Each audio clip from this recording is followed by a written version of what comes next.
kebaikan-kebaikan di situ. Anda bangun hubungan dengan Allah, bakti kepada kedua orang tua, hormati guru Anda, maka ilmu akan mudah untuk didatangkan oleh Allah, siapapun Anda. Tapi saya nggak pernah mikirin nilai, saya nggak peduli mau dikasih nilai apapun, itu nggak ada masalah. Yang penting Allah ridha dengan apa yang saya pelajari, ada manfaat yang bisa diberikan, dan dengan itu kita setidaknya bisa mendapatkan kebaikan-kebaikan yang bisa mengalir ke guru-guru kita dan orang tua kita.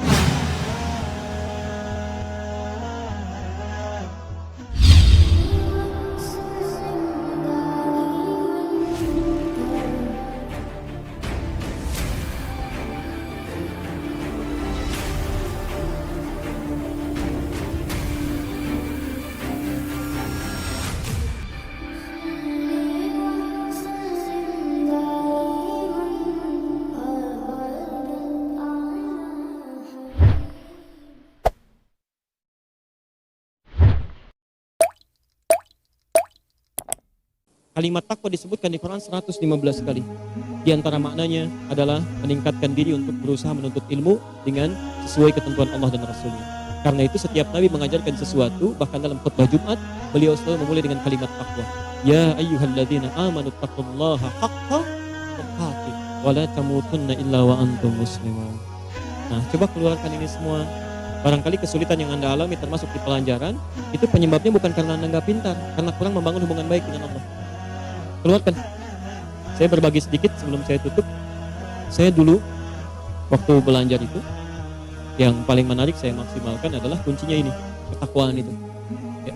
Jadi kalau teman-teman tuh ujian ke kelas, saya ke masjid Pak. Ya, saya bangun malam sholat, kan, minta sama Allah kebaikan-kebaikan, dan selalu seperti itu. Alhamdulillah. Setelah belajar malam tiduran di masjid, tidur, mimpi kan kita ngerjain soal. Besoknya sama soalnya dengan yang dimimpi itu. Selalu begitu deh. Nah, apalagi kalau Anda bisa bangun hubungan baik dengan orang tua, kan? Guru-guru, ke guru-guru itu harus hormat, ya? Ada adabnya. Nanti ada turunan-turunannya. Dicara itu. Anda tidak baik terhadap guru, apalagi berprasangka buruk, ilmu tidak akan hadir. Termasuk orang tua. Saya Masya Allah, waktu mau pesantren, itu dipeluk oleh ayah saya, minta maaf. Karena tidak bisa mengantar. Ayah saya meninggal dunia, kemudian saya pulang dari pesantren, tidak sempat melihat beliau ketika dimakamkan. Singkat cerita, siang-siang, pagi-pagi saya bawa peninggalan beliau ke ruang tengah, saya berdoa, saya menangis mohon kepada Allah. Ya Allah, ini ayah saya, belum sempat saya berbakti kepada beliau, beri kesempatan pada saya agar setiap apa yang saya pelajari, saya amalkan, melahirkan pahala untuk beliau. Ya, jadi beliau tuh mengajar di desa, di musola, itu selalu saya yang dibawa. Jadi beliau mengajar, saya tidur. Ya, dan pernah saya pura-pura tidur untuk tahu bagaimana beliau membawa saya dari musola ke rumah. Itu dijaga betul sampai rumah supaya nggak bangun. Ya. Sekarang gantian, saya ngajar beliau tidur. Maka kemudian saya minta kepada Allah, itu seketika Pak. Begitu saya minta, air mata saya keluar, saya lihat mushaf, itu seketika langsung masuk itu. Masuk. Padahal ditugaskan cuma 8 ayat, itu 40 ayat datang. Ini terjemahannya di sini, tempatnya di sini, posisinya di sini, munculnya seketika.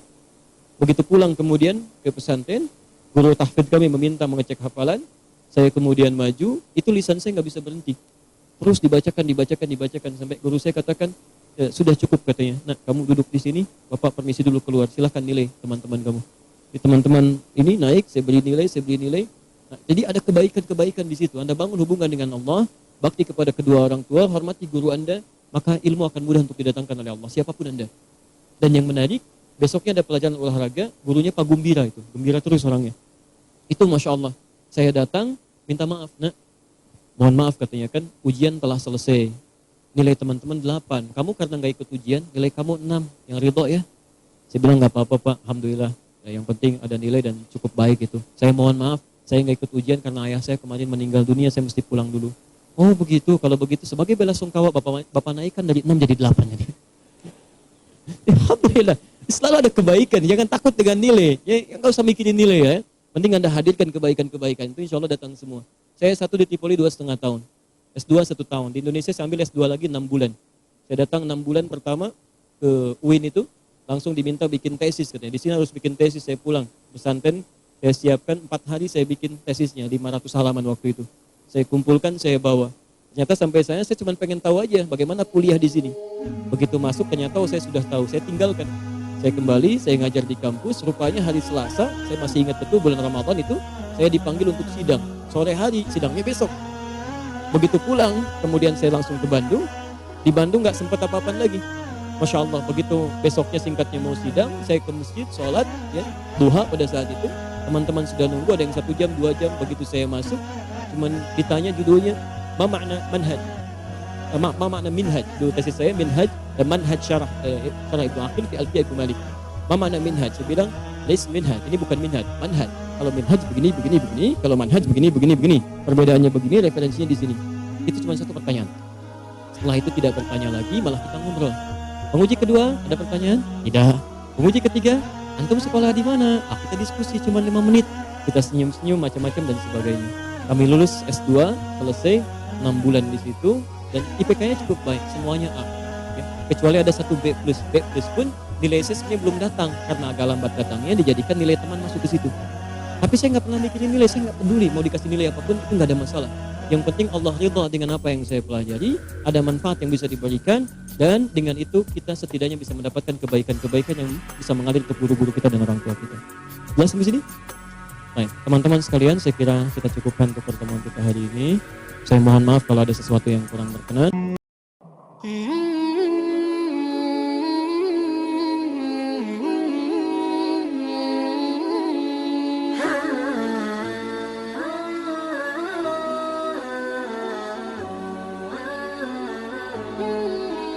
Setiap orang yang mengatakan dia beriman, dia tidak akan didiamkan dengan tanpa diuji. Pasti akan ada ujian. Nah, mohon maaf, ada juga yang tidak kuat dengan ujian-ujian ini. Padahal Allah tidak pernah menguji seseorang kecuali sesuai batas kemampuannya. Mustahil ada orang diuji kecuali dia mampu menjalaninya. Kaidahnya jelas. La yukallifullahu nafsan.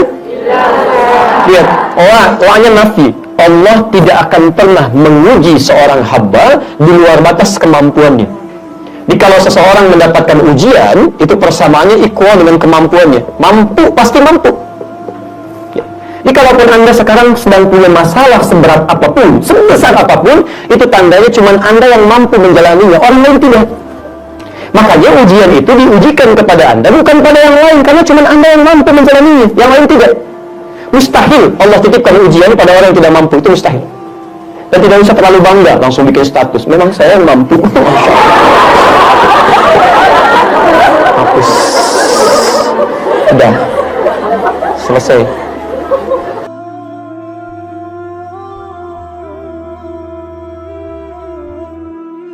Jika Anda belum mampu meningkatkan, berlomba dengan orang soleh meningkatkan kebaikan, Anda baiknya mulai hari ini berlomba dengan para pendosa untuk beristighfar dan bertobat kepada Allah Subhanahu wa Ta'ala.